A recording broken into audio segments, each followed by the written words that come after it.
it wasn't the first time, but the first time I really tried to read the Genesis account of the Garden of Eden. And I was doing it in the service of sort of producing a video. I want to make sure, I want to revisit the story, make sure I sort of understand it properly. I'm reading this text, and God says, you can eat of any of the trees, but not the tree of the knowledge of good and evil. Yeah. And immediately you think to yourself, oh, why not? Why wouldn't? And some people like to say, oh, it's because that's actually, by eating of the tree of the knowledge of good and evil, you get to dictate morality. So it doesn't read like that to me. It reads to me like knowledge of good and evil. Let's just take it at face value to start with. It's like, why not, God? Why not? Well, we're not told, but don't do it, because in the day that you eat of it, you shall surely die. Yeah. Now the serpent comes along, and the serpent is described as more cunning than any of the animals that God created. Yeah. I don't speak Hebrew, unfortunately, but where it says, for example, more cunning than any of the beasts that God had created. That could mean of all of the beasts that he'd created, or more cunning than the beasts that he had created. Almost as if this is a being in the garden that God himself didn't actually create, or God isn't sort of connected to in the same way. Because why is the serpent there in the first place is a question that's worth asking. Okay, that's for sure. So you have the serpent, and that word cunning. I thought to myself, well, what does that mean? So I looked it up, and it's the word like arum or arum. I don't know how to pronounce it, but I looked elsewhere in the Old Testament, and it's used in a few different ways. It means cunning, it means subtle. Subtle, yeah. Throughout Proverbs, it's used consistently to mean sensible, or to mean prudent. And so there's one reading of this. Now the serpent was more sensible than any of the other beasts of the Garden of Eden, and he comes to Eve and says, "Did God say that if you eat of that tree, you'll surely die?" And she says, "Yeah, that's what he said." And he says, you will not surely die in the day that you eat thereof. God just knows that you'll become like him, knowing good and evil, and he doesn't want that. So Eve looks at the fruit, and she eats the fruit. And does she die in the day thereof? Well, again, a complicated question, but on face value, no. She doesn't die. She gives them to Adam, he doesn't die. And what does happen? Well, God says to them, or God says, now they have become like us, knowing good and evil. They must be banished from the garden, so they do not outstretch their hand and eat from the tree of life. So it seems to me that you've got this serpent who could plausibly be described as the most sensible of the animals, telling Eve seemingly the truth. The people who regard Milton's Satan as an admirable revolutionary tend to have the same attitude towards the serpent in the garden. And it's a very complicated issue, because even to the degree that the serpent is an agent of Lucifer, which I think is an extraordinarily profound reading and overlay on that initial story. I think it's remarkable. Lucifer is the bringer of light, right? Yeah, the spirit of enlightenment. Jesus himself is referred to as Lucifer at one point in the gospel, which is quite a fascinating side note. I guess the question is, like, illumination to what end? I do think that the interpretation that you rejected with regard to the consumption of the fruit of the knowledge of the tree of good and evil is moral presumption. It's the sin that Nietzsche suggests to everyone as the medication for the death of God. We have to define our own values. Yeah. It's like, no, we can't. But it's knowledge of good and evil. But it's more than that. It's the consumption of the essence of moral knowledge itself. So it's sure like that may be the case. But if I read this text naturally, if I just say, how does this naturally read to me? Yeah. It reads to me like you have, and that's why I brought it up, because you consider this Gnostic tradition, right? The evil demiurgic creator of the universe. And like you have, and the author of the Testimony of Truth says, what God is this? What God is this? That firstly, condemns man for wanting to eat of the tree of the knowledge of good and evil, and secondly, lies to him about what's going to happen when he does, and recognizes, and we're missing like 50% of the text. Like it's ripped to shred. These Gnostic texts, it's fascinating. Yeah. I think the Gospel of Judas spent about 30 years in a safety deposit box in New York City and nearly destroyed the whole thing. It's a fascinating story. But so we don't know for sure, but there's a point where it seems to identify this serpent with Christ, with Jesus. And reading that, I'm like, that makes a lot of sense to me on a surface reading of Genesis. The ambivalence about the human rise to self-consciousness. Right? Is that a good, or is that something good or something evil? Well, because why does God then say, now they've become like us, knowing good and evil, they must not be allowed, we must banish them, lest they reach out their hand and eat from the tree of life. Yeah.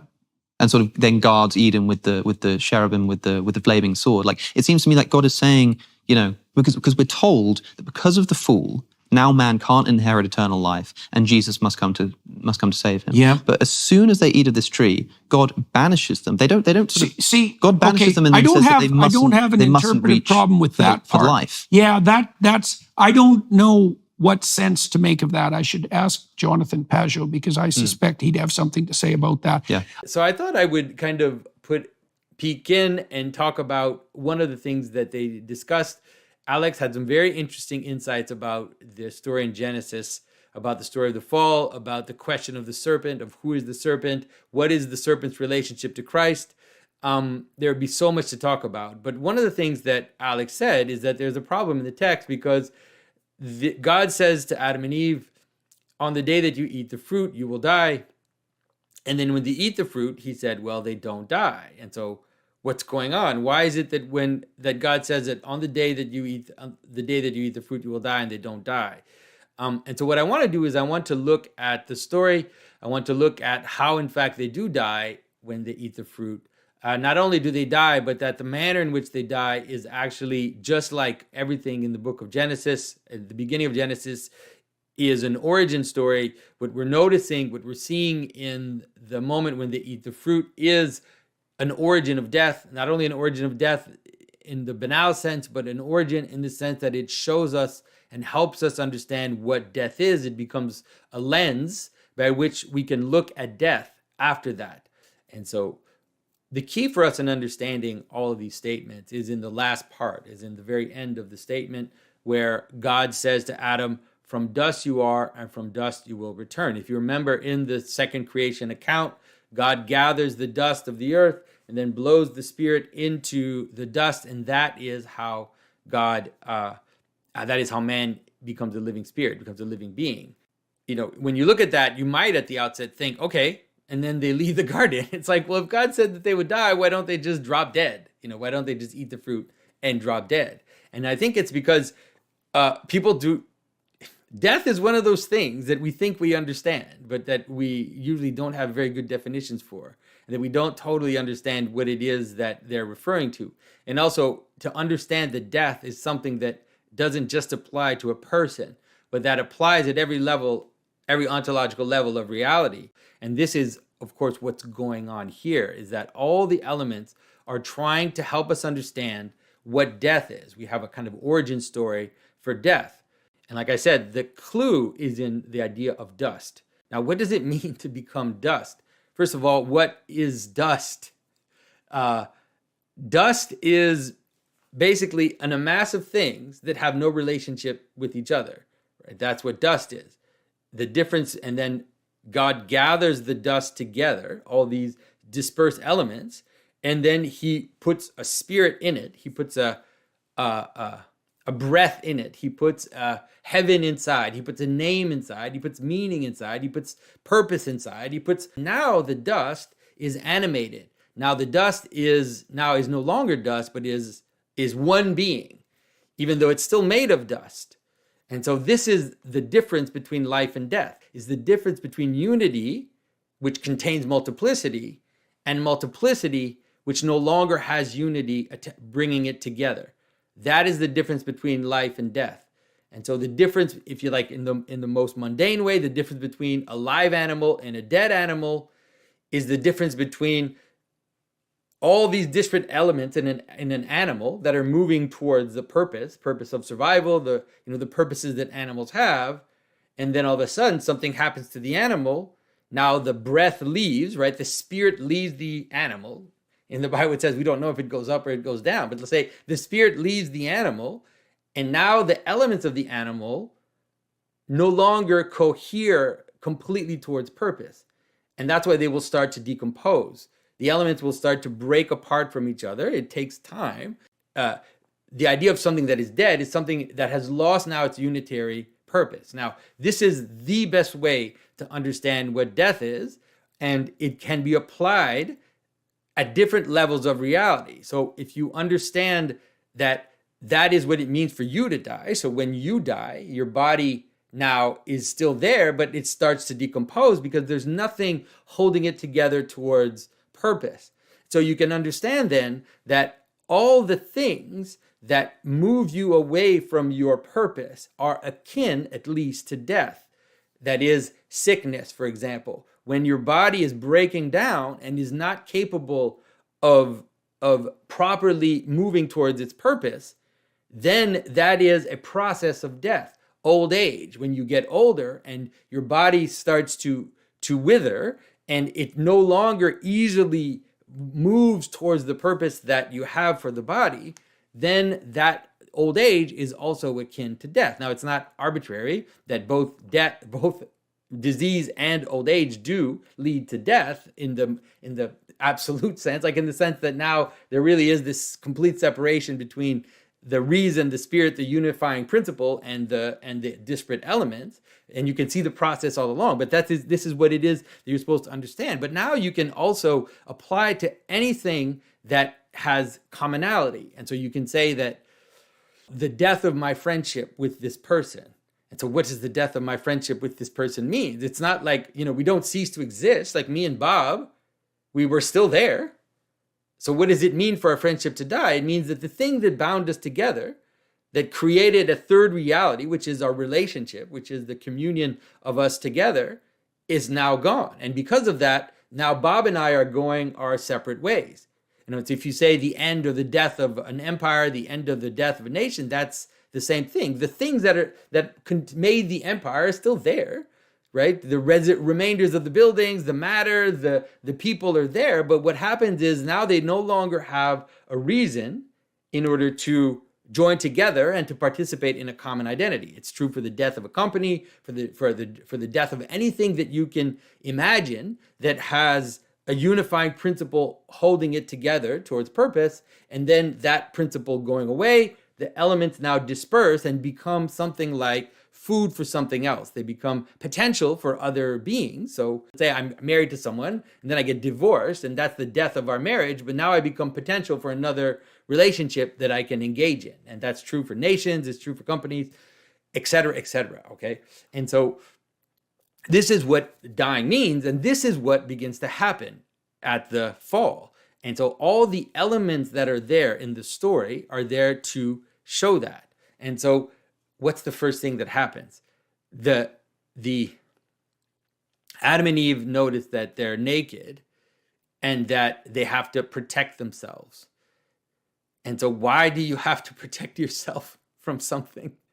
You have to protect yourself from something because it's not you. It's not part of you. You have to protect your something because it is hostile to the identity. And so a company has to protect itself from spies from the other company because those spies are hostile to the purpose of the company. A being has to protect himself from being hurt, from someone hitting them with a sword or whatever it is that you have to do. That is the nature of protection. The nature of having to separate yourself in an act of protection from someone else is an image of separation. It's an image now of multiplicity that's losing its unitary function. So before that, Adam and Eve were naked, but they didn't have to protect each other. They didn't have to protect each other from each other, and they also didn't have to protect each other from God.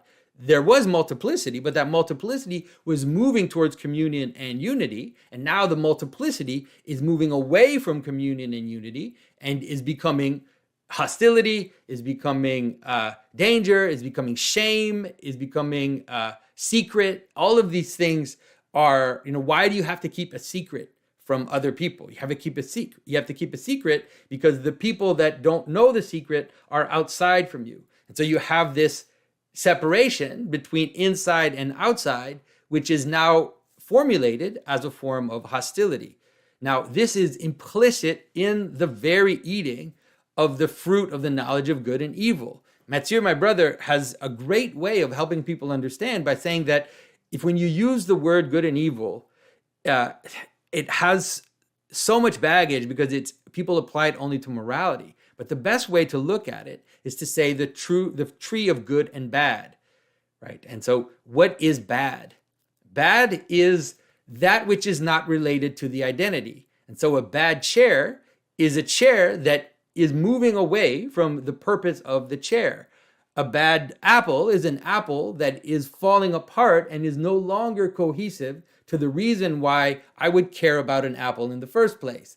And so, et cetera, et cetera. That is what bad is. Bad is the movement away from an identity. Now, the thing is about good and bad, it is a necessary category for the existence of multiplicity, because you can conceive of bad as simply the distance between beings. And so, it's like, how can I say this? A car makes a bad lunch, and like a bird makes a bad chair, and that's totally fine, because bad can be understood as the distance between beings. Now, there is a danger in the knowledge of good and evil, which is that you can, Saint Ephrem the Syrian talks about this problem, which is that he says that Adam and Eve were going to be given the fruit of the knowledge of good and evil when they were ready, and so that they could see bad from the position of good. But he said because they took it for themselves, now what happened is now they see good from the position of bad, is that they are now trapped in multiplicity without unity, and the unity seems that as it appears far away, and that they no longer have access to it. But if you would see good and evil from the position of good, you would say, then you would be able to identify difference in a way that is completely normal, in a way that is completely healthy, because I understand that, like I said, that a bird makes a bad chair, and that's completely fine if I know the good of the chair and I know the good of the bird. There's no problem there. And so the problem happens when it happens from the other side. And so when you look at what happens there, the nakedness is the first part. And so you have the separation. They have to separate themselves from each other because they have to protect themselves from God. They have to protect themselves from each other. And then, of course, immediately what happens after that is that Adam blames Eve. Adam says, it's her fault. And Eve says, it's the serpent's fault. Now that's an increase of that separation. When we begin to blame each other for things, then we are moving further and further away from each other.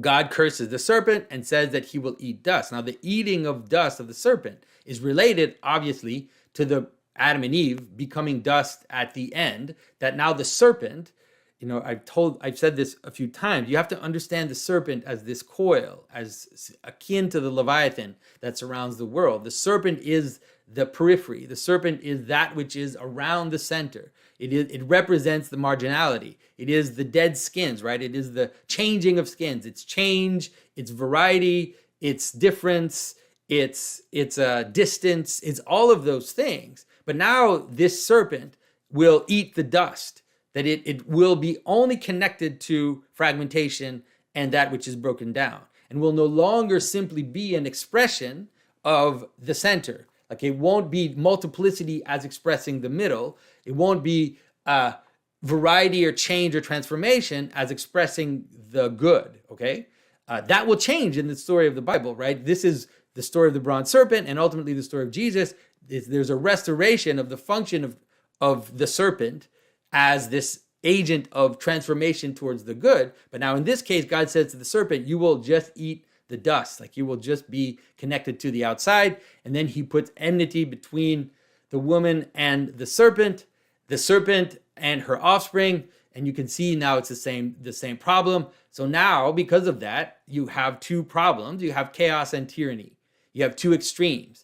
The world tends to move towards hyper order in order to control the situation. And then there's also a move towards, you could say, hyper chaos in order to, these two now kind of face each other. And so you have the serpent wanting to bite the heel of the person. And then because of that, now the person has to crush. And that image of the serpent trying to bite the heel and the human having to crush the serpent is an image of civilization itself. It's the beginning of civilization. It's the beginning of all artificial structures that try to keep chaos out. And that which is wild, that which is strange, that which is different now is seen as threatening to the inside of the city. And you have to, you basically have to rule over it in a manner that is different from the way that Adam ruled over the world before. Before the fall, Adam named the animals. Adam ruled over the world in a kind of a capacity to name the beings in and participate in their identity. But now this is the other side, which is this idea of crushing. And God just says that this is how it's going to be.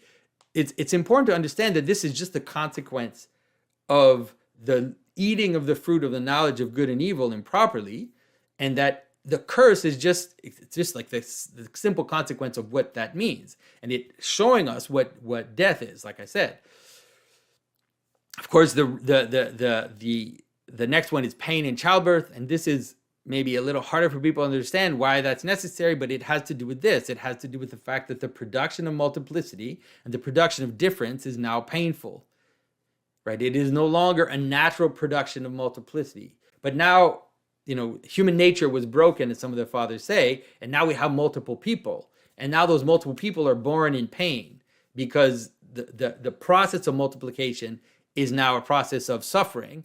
Just like death is this breaking down of people, and suffering is related to that, and so you have the same thing that happened.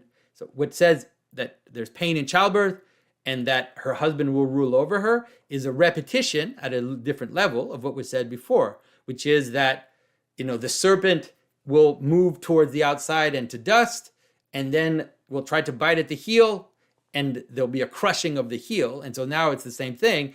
The woman will be producing multiplicity and pain, and then ultimately her husband will rule over, will kind of crush her in that way. And so it's not like, and once again, we have to always remember that this is just a description of how death functions and what the process of the extremes of falling into duality does.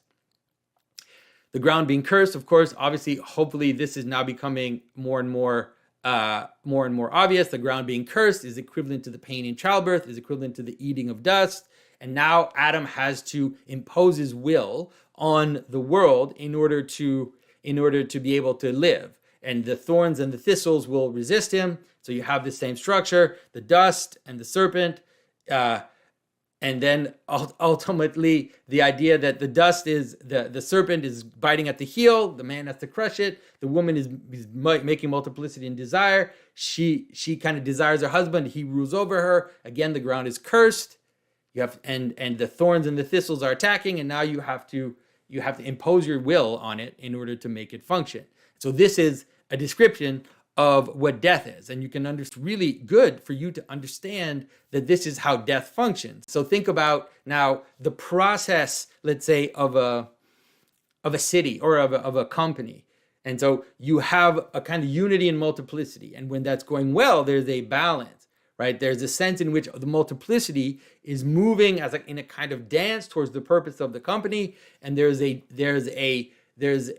flow of identity from the company, and there's a flow of participation from the bottom up. Now, some things can happen in a break where there's a lack of trust, where there is a sin from above, let's say, where the people, the leaders of the company start to take too much for themselves, or they start to act unfairly, or whatever that is, and then that creates a kind of fracture in the body.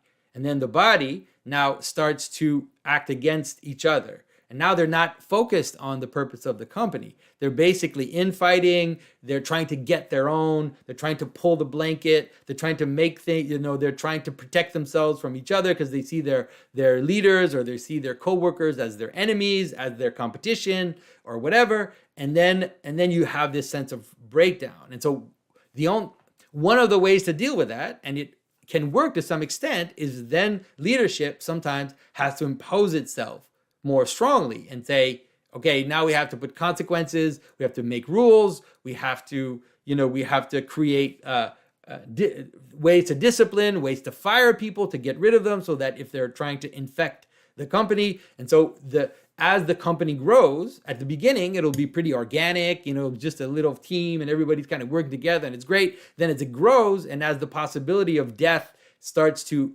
manifest itself, then the systems of control can become, not necessarily, it depends on the company, but can become more and more tyrannical. And then you have this exchange between a kind of distrust here and breakdown here.